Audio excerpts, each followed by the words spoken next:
Senhoras e senhores, menininhos e menininhas, sejam todos muito bem-vindos. Eu sou o Rafael Baltresca e esse aqui é mais um Balcast. Foi bem. Fala galera, Rafael Baltresca de novo por aqui. E hoje eu estou super feliz, estou com um convidado mais do que especial, uma pessoa que eu já conheço há uns 2 anos, 3 anos mais ou menos.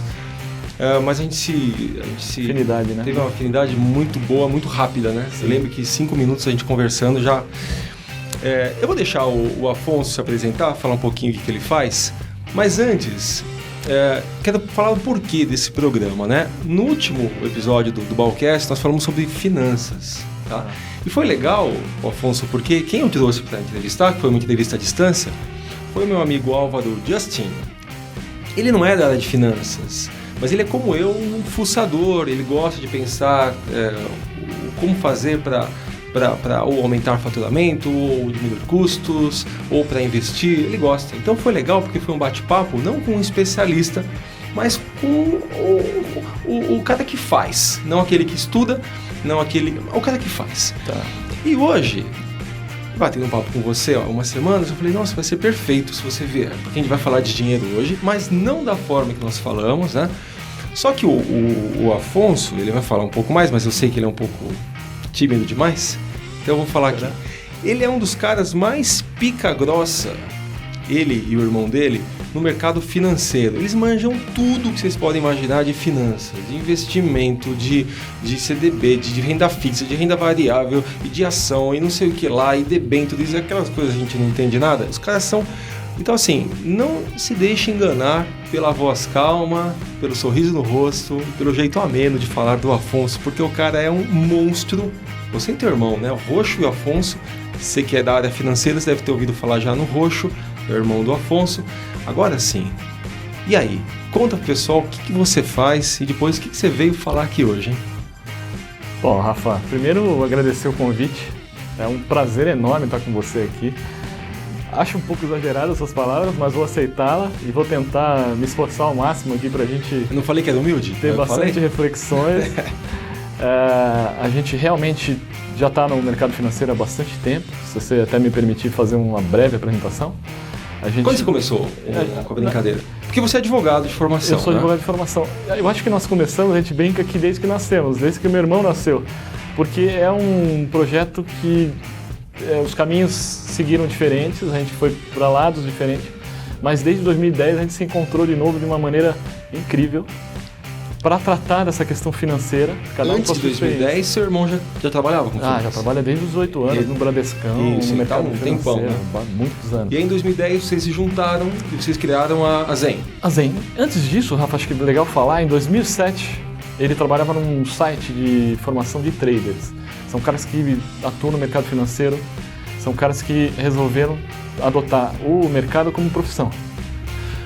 Para quem não entende nada disso, trade é o cara que compra e vende ações, nem sempre ações, mas nem sempre ações. Porque a gente divide aí, resumidamente, né, em renda variável e renda fixa. Renda fixa são os títulos, tesouros, letras, e a renda variável são as ações. E aí uma coisa mais incrível, que o meu irmão ele se especializou numa área mais complicada, que é uma área de derivativa. Para quem conhece um pouquinho de mercado, que estiver nos escutando, vai entender, que era de opções. Tá. Então ele compra uma promessa e uma realidade futura. Opção é aquela, como eu sei se posso chamar um produto ou alguma coisa do tipo, que se o cara bobear, ele quebra. Né? Quer dizer que ele pode vender o que ele não tem, é isso? É isso. E depois ter que pagar por isso. Exatamente. Não necessariamente, não estamos falando de alavancagem, não estou falando aqui de ter uma posição maior do que a minha capacidade financeira. É uma operação como outra qualquer estruturada, mas com essa característica. Se a gente fosse falar, fazendo uma comparação, eu diria que num cassino, você tem aquele jogo de caça-níquel, que é mais simples, você põe a moedinha e cai. E você tem os jogos mais complicados, que é o 21, você tem jogos mais arriscados. Poker, exatamente. Então, assim, todo cara de mercado é um cara que gosta de jogar, gosta de ter essa vida relacionada ao risco. E isso é uma coisa que a gente vai falar muito nessa conversa de hoje. Acho que vai ser muito legal nesse sentido. Tô ansioso. E aí o Luiz Fernando veio, desde 2007, trabalhando num site de formação de trader chamado Leandro Stormer. Conhecido, Conhecido. Acho que foi uma grande referência do mercado naquela oportunidade.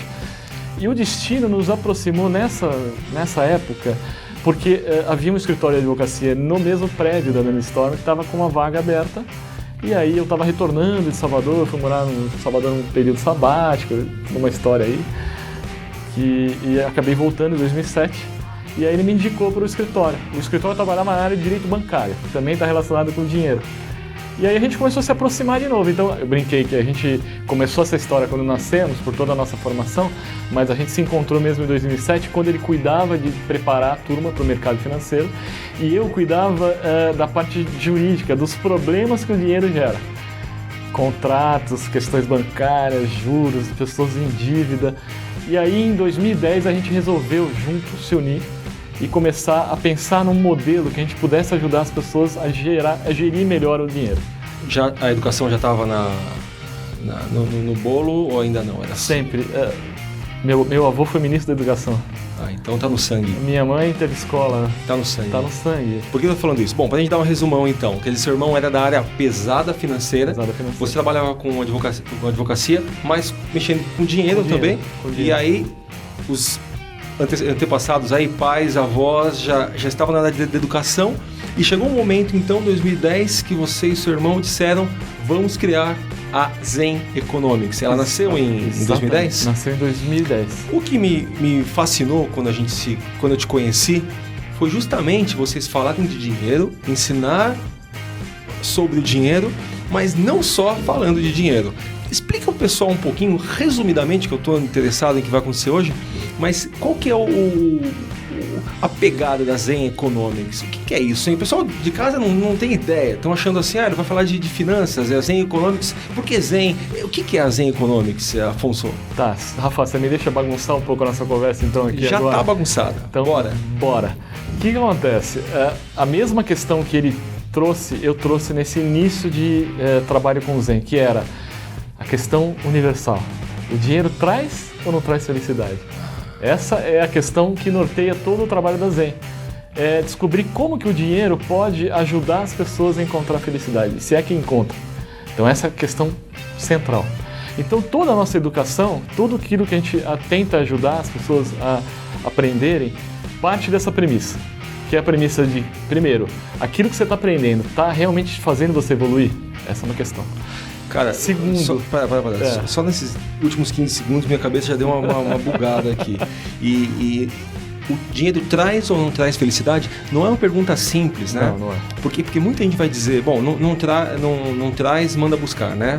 Muita gente realmente acredita que quem fala isso é quem tem dinheiro já e não precisa. Mas é interessante quando a gente começa a analisar alguns pontos do dia a dia.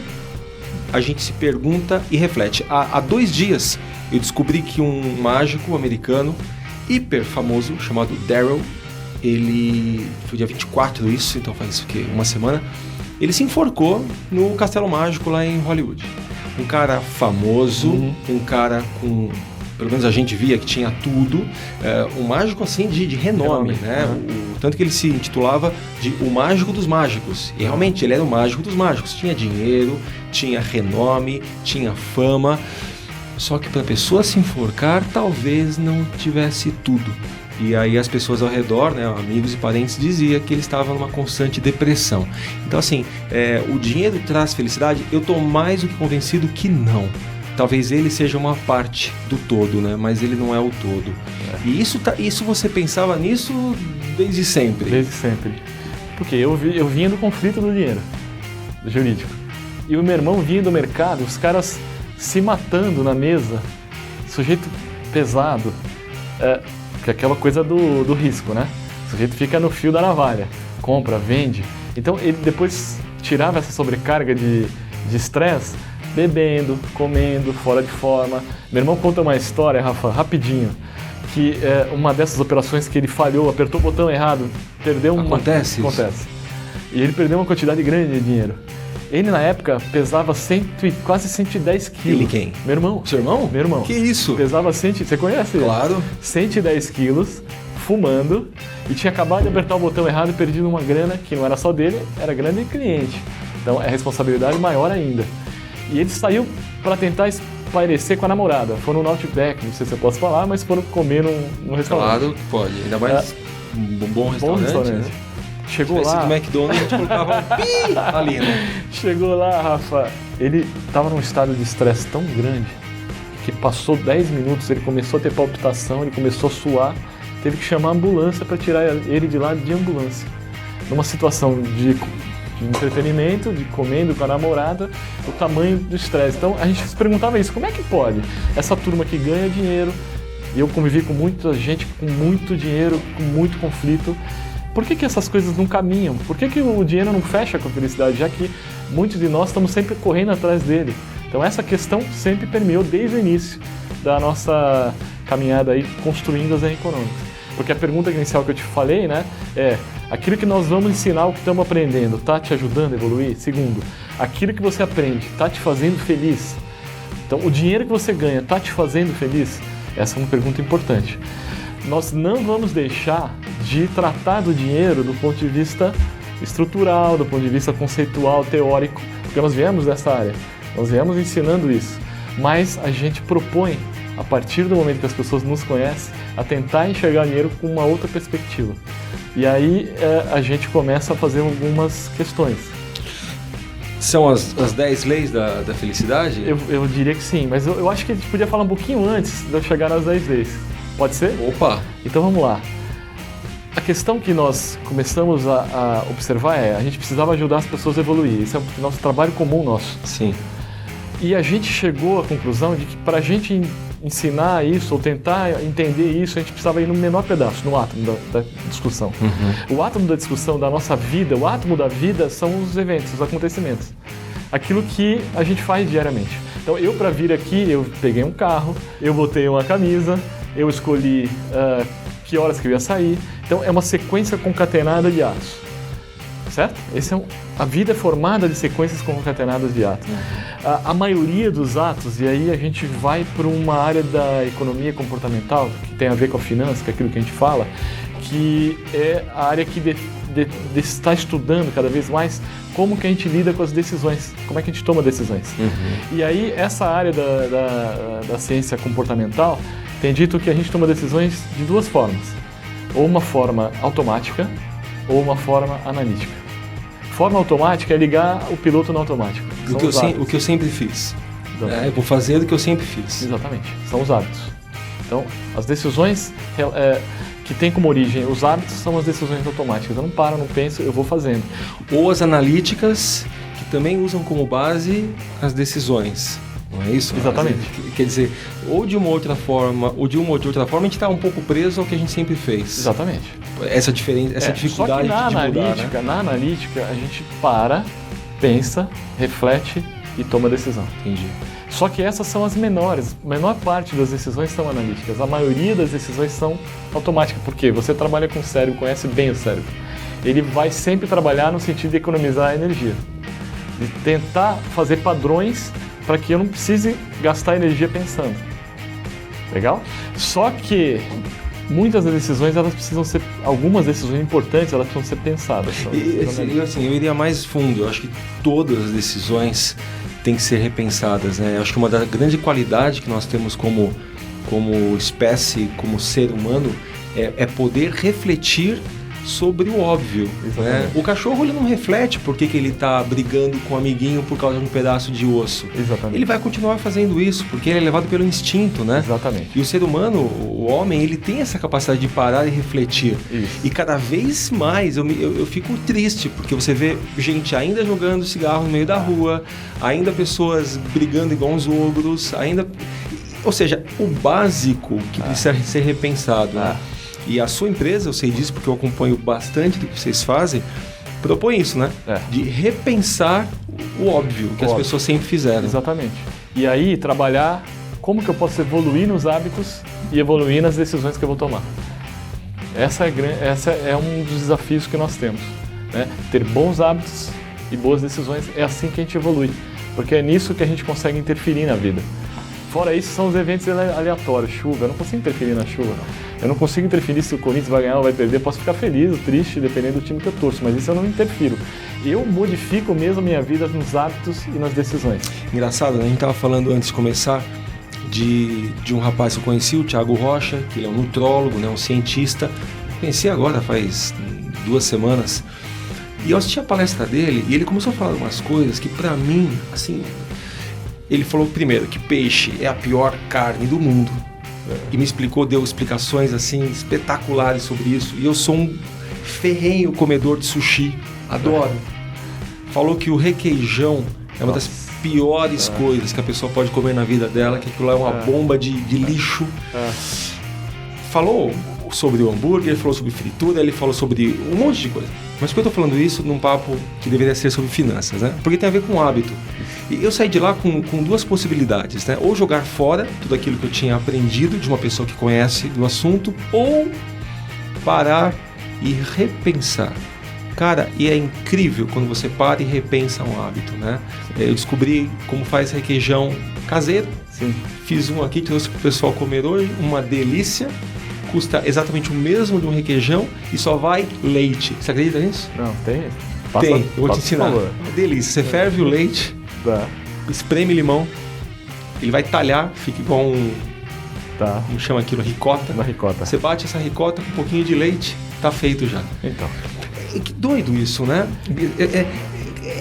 Mas por que a gente nunca fez isso? Então, e normalmente a gente se põe nessa situação. Ou eu vou continuar o hábito de comer aquele requeijão industrializado, e aí eu nem paro para pensar, eu vou comendo, tá lá na minha geladeira, ou eu posso tomar a decisão de, não, eu quero ir para um caminho mais saudável. Isso. Só que dá trabalho pensar, né, Afonso?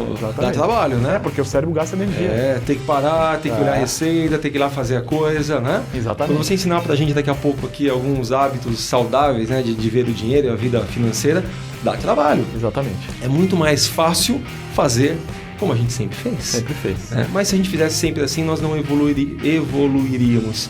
E essa é a questão, como que a gente vai evoluir? E aí, Rafa, falar de dinheiro, né? Vamos voltar um pouquinho pro papo do dinheiro.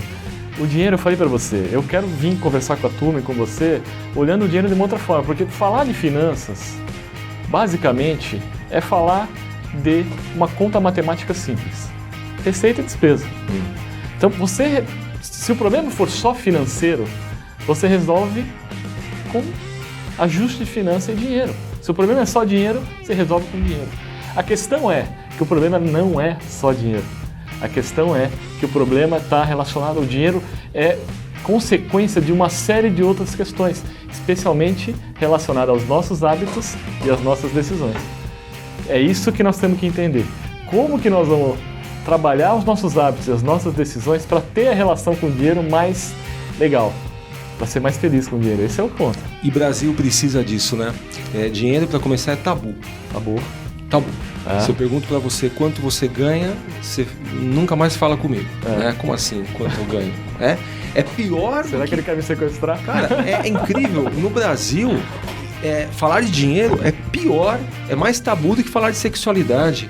É mais tabu do que falar sobre qualquer outra coisa. Quanto você ganha, ofende. Exatamente. Por que ofende? Estados Unidos diferente, né? Parece que eles têm uma relação com o dinheiro muito mais fria, do tipo, olha, isso custou tanto, você me deve tanto.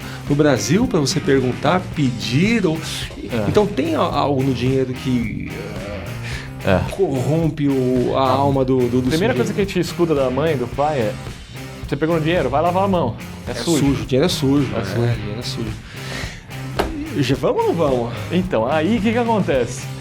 Toda essa Só fica nas preliminares, me esquentando aqui. Eu quero saber, então, o que é o sucesso, hein? Quais são as leis do sucesso? Então, assim, para tomar boas decisões e ter bons hábitos, a gente precisa ser uma pessoa rica. Essa é a provocação que a gente faz. Mas, Rafa, não é rica de dinheiro. A gente fala que a gente precisa ser rica de recursos. Recursos são tudo aquilo que eu posso pegar e que eu posso utilizar. Tudo aquilo que eu posso transformar. Eu posso transformar o dinheiro em tempo, o tempo em dinheiro, o dinheiro em conhecimento, conhecimento em saúde. Então, a gente dividiu, aí vem o método do Zen, dividiu os recursos que a gente pode utilizar, entre eles o dinheiro, em 5 recursos.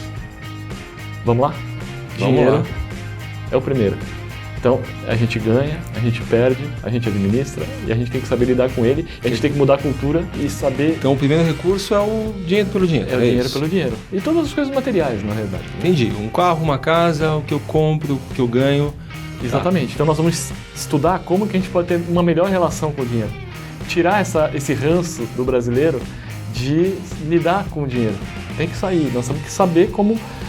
tem algumas técnicas que a gente vai trabalhar para que possa mudar essa cultura. Isso é super, super possível. E esse é o primeiro pilar. Tem uma frase que eu gosto, não sei de quem é, que fala assim: sucesso é a pessoa que pode comprar aquilo que o dinheiro não pode comprar. Alguma coisa assim. Eu imagino que sejam os outros recursos. E teve até um cartão de crédito que usou essa mesma ideia para fazer aquele comercial, né? Que é o Mastercard, né? Compra tudo e aquilo que não consegue comprar, que é a felicidade, que é a alegria, o Mastercard não compra, mas o resto ele compra tudo. Não, a frase era: sucesso é aquele que tem aquilo que o dinheiro não pode comprar. É isso mesmo. É isso aí. Quer dizer, então o primeiro fator é o dinheiro e os outros... Então a gente chega à conclusão que o dinheiro é um dos recursos, mas não é tudo. Tá? Aí a gente vem... Vamos falar do dinheiro primeiro. Tá. O dinheiro como primeiro recurso. E existem aí cursos, né? A própria Bovespa dá cursos. Sim, vocês, né? Quem não conhece a Zen como instituição de ensino, vocês ensinam como a pessoa gerencia isso, né? E nas várias fases. A primeira fase das pessoas é fazer com que essa conta, receita e despesa bata. Segunda fase é fazer com que, mais do que bater, sobre. Que a pessoa consiga poupar. Terceira fase, naquilo que poupou, como que ela investe? Como que faz o dinheiro trabalhar por ela? E a quarta fase, que é bem legal também, é como que, a partir do momento que eu conseguir as minhas aspirações, meus objetivos de dinheiro, como é que eu posso fazer com que o dinheiro sirva para outras coisas? Um dia a gente volta e eu queria que a gente falasse só sobre isso. Pode ser? Pode ser. A gente com o Álvaro, a gente falou um pouquinho sobre os meus hábitos e os hábitos dele, né? Pra gente poder ter um faturamento, ter uma receita maior do que despesa, então a gente conversa sobre isso. Mas eu quero ouvir de você também. Um dia a gente fala só sobre isso. E tem, assim, o brasileiro não tem a cultura nem de poupar, nem de investir. Isso é uma coisa que a gente vai ter que lutar muito ainda para conseguir. E essa é uma das nossas bandeiras, nossas missões. Uma das coisas mais simples, que parece ser complexo, eu pergunto para os amigos meus, quanto você gasta? E é incrível, porque ninguém sabe. Sempre é um chute. Eu escuro. acho... Chute no escuro. E quando eles colocam no papel, eu já fiz isso com 2 amigos. Eu falei, quanto você gasta? Aí um amigo falou assim, eu acho que eu gasto uns 2.000, 2,5, no máximo por mês. Aí eu falei, coloca no papel. Aí ele colocou, bicho, deu 4. Então a gente não tem ideia nem de quanto a gente gasta. Porque as contas não caem num dia só, né? Não caem num dia só. Vai caindo. Vamos embora. E esse é o primeiro passo, você tem que materializar essas informações. E isso precisa de quê? De força de vontade, hábito de fazer o planejamento financeiro. Então nós voltamos para o hábito. Nós vamos estar sempre falando disso, Rafa. E é a tua área também, né? Como é que o cérebro vai trabalhar a favor? Hábito, exatamente. Esse é um ponto. Agora, pensa comigo, o cara que tem muito dinheiro e que não tem saúde, a gente brinca que vai ser o cara mais rico do cemitério. E pior, né? Porque o cara vai morrer e o caixão não tem gaveta, não vai levar, né? Não vai. O segundo recurso é a saúde. É a saúde. Física. Física, mental e, por que não, espiritual. Saúde como um todo, né? Integral. Mas a gente divide lá no Zen para ajudar as pessoas a aprenderem em alguns indicadores. Nutrição, que você falou, você teve com nutrólogo agora recentemente. A parte de atividade física, a parte de sono e estresse. Isso mina as pessoas de uma maneira absurda. Eu estava vendo um vídeo seu sobre hipnose e ajudando as pessoas a conseguir relaxar, diminuir o estado mental para conseguir dormir melhor. Sim. Então sono e estresse é uma coisa que... O estresse hoje está matando mais do que qualquer coisa. E a parte de respiração. Por incrível que pareça, as pessoas não sabem respirar. E a respiração está muito relacionado à frequência, está muito relacionado ao equilíbrio, né? Equilíbrio, né? Então nós vamos ensinar algumas técnicas, algumas coisas com esses assuntos. Então o segundo recurso é a saúde. Então mesmo que a gente não se aprofunde em nenhum recurso hoje, mesmo porque senão o papo ia demorar aí algumas horas, né? É bom você repensar em cada item desse, né? Porque é engraçado que parece que a gente sabe a resposta. A gente se pergunta Como é que anda a saúde, hein? É tão óbvio, né? É óbvio, né? Não precisa de um especialista para dizer como é que tá. É óbvio isso, né? Eu mesmo estou mudando um monte de hábito, porque o ano passado para mim foi um ano tão maluco de trabalho, de projeto, acabei deixando a saúde de lado. E aí eu comecei a voltar agora esse ano, todo dia, parar no horário certo, acordar um pouquinho mais cedo, sair com o cachorro, passear. E são esses pequenos hábitos, né, de pensar no corpo, pensar na mente e não pensar no trabalho que vão fazendo a diferença. Mas não é fácil. Não é fácil, porque a gente minar um hábito de estresse, de trabalho, é complicado. Mas sabe uma coisa interessante que eu estou percebendo? Pode ser tão simples para quem nos ouve, mas para mim é uma luz, né? Que quando eu paro, e eu sou workaholic, hein? Tá. Eu sou workaholic. Eu acordo trabalhando, vou dormir às vezes 8, 9, 10 trabalhando. Mas quando eu paro às 6, quando eu paro às 7 de trabalhar, eu não morro. Você acredita nisso? Eu paro às 7 com um monte de coisa para fazer, eu acordo no dia seguinte e eu não morri. E eu faço, e as coisas vão se ajeitando. E eu posso até apostar que a energia parece que até que se renova, né? Parece que você está pronto para o dia seguinte. É mágico, né? Aqui na empresa, nós somos em 9 hoje, e assim, uma coisa que eu brigo com eles é isso, horário é horário, tchau, vai pra casa. E eu brincava com eles assim, já basta um workaholic aqui, né? Eu não quero mais de um. E eu tô fazendo essa pergunta todos os dias, será que eu preciso realmente ficar 2 horas a mais? A minha agenda, como a sua, é uma coisa maluca. Parece que os problemas brotam. E a gente não dá conta, a gente nunca vai dar conta de tudo, mesmo que a gente trabalhasse 24 horas por dia. Então eu estou fazendo esse exercício de 6 horas eu não consigo parar, porque as coisas estão acontecendo, mas pelo menos às 7 eu paro. Falo tchau, deixa e amanhã eu volto. E tento não trazer o zap junto, porque o telefone, o WhatsApp, tudo isso veio para trazer o trabalho junto, né? Você chega em casa, o trabalho continua no seu bolso, né? Não separa mais. E você sabe, Rafa, que tem alguns estudos científicos, depois a gente pode até passar para a turma, que mostra que o sujeito mais equilibrado, com essa estrutura de qualidade de vida melhor, ele rende mais. Rende no ponto de vista financeiro. Ele lida melhor e ele tem ganho de receita. Ele tem ganho de produtividade. Isso é muito incrível. Quer dizer, é uma ilusão achar que trabalhando mais todos os dias, isso vai me render mais. Eu acredito que existem fases da empresa, né, assim como fases da vida, que você precisa colocar energia no trabalho. Então, às vezes, não tem como. A empresa tem 1 ano, 2 anos, não adianta querer entrar às 8 e sair às 6, a gente chama vai funcionar. Lá no Zen a gente chama de fase turbo. Você tem que dar uma turbinada naquele recurso. Mas acho que o sábio é saber a hora que não está mais na fase. Tira o pé do acelerador. E volta ao equilíbrio. E é um amadurecimento isso. Eu estou sentindo isso para mim agora. Não preciso mais dar o turbo que eu dava quando a empresa tinha 5 anos. Né? Exatamente.